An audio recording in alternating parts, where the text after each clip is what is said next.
સાંસદ ગેનીબેન ઠાકોર તમને દેખાઈ રહ્યા છે. જે રીતે જગદીશ વિશ્વકર્મા ભારતીય જનતા પાર્ટીના પ્રદેશ પ્રમુખ દ્વારા નિવેદન આપવામાં આવ્યું અને એ પણ બનાસકાંઠાની અંદર નિવેદન આપવામાં આવ્યું કે પાલવથી બધી જ સીટો અમે આંચકી લીધી. ગેનીબેન, આ નિવેદનને આપ કઈ રીતે જોવો છો?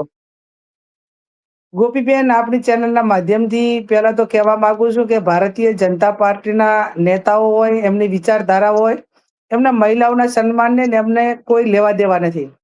દેશની અંદર અનેક વખત આ ભારતીય જનતા પાર્ટીના શાસનમાં મહિલાઓ અપમાનિત થઈ, એમનું શોષણ થયું.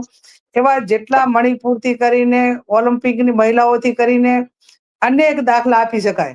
ત્યારે ભારતીય જનતા પાર્ટીના પ્રદેશ પ્રમુખ એ જગદીશભાઈ વિશ્વકર્મા બનાસકાંઠાની મુલાકાતે આવ્યા હતા.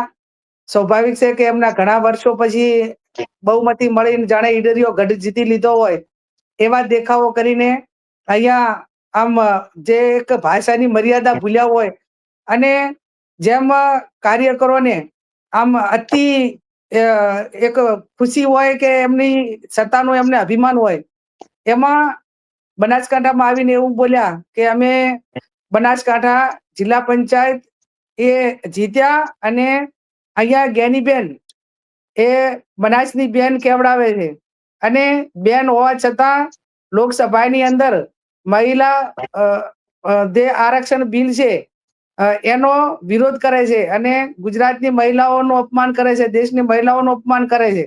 અને એટલા માટે બનાસકાંઠાની જનતાએ એમને જવાબ આપ્યો અને ભારતીય જનતા પાર્ટીના પેજ પ્રમુખોએ, અમારા લોકોએ જ્ઞાનીબેનની સાડીના પલ્લુમાંથી સીટો ખેંચી લીધી.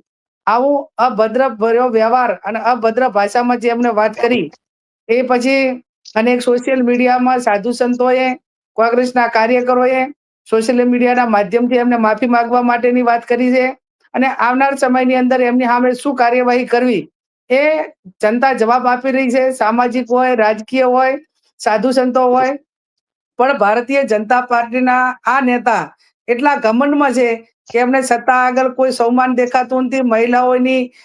મહિલાઓ સાથેનો કઈ રીતનો એમનો વ્યવહાર હોવો જોઈએ, મહિલાઓ એ કઈ રીતે રાજકીય રીતે આગળ વધીને પોતાના સ્વનિર્ભર બનીને દેશના લોકોમાં કે સેવામાં કઈ રીતે આગળ વધે એ કરવાને બદલે ક્યાંક ને ક્યાંક એ મહિલાઓને અપમાનિત કરી રહ્યા છે અને સત્તાના પાવરમાં એ ખૂબ ઘમંડમાં આવીને ન બોલવાના શબ્દો બોલી રહ્યા છે.